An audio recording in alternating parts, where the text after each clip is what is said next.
turudishwe national government, kwa sababu governors wanataka waemploy sijui waemploy kina nane, wana reject hao watoto wetu ambao waliemployiwa na national government.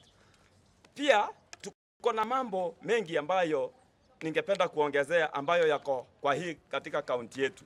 Jambo la kwanza, tunaambia the county government of Nyamira kwamba tunajua kuwa wanaenda kulipa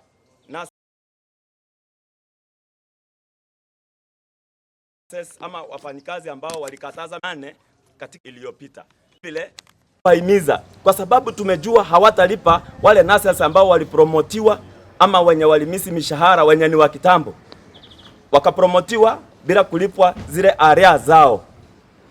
Sasa tumejua kwa uchunguzi wetu tumejua hizo areas ziendi kulipwa. Hizo areas zisipolipwa, wacha niwaambie county government of Nyamira, nurses wote hawatafanya kazi. Ya mwisho, mimi ningependa kuambia wananchi wa Nyamira, mtafute huduma za afya kwingine, sio kwa kwingine, lakini sio kwa vituo vya afya vya serikali. Hata Uganda. Pia ningependa kumalizia kwamba watu ambao wako na wagonjwa wao hospitali, wauguzi wote na madaktari wengine hawako hospitali, wanatibiwa na watchman. Asante sana.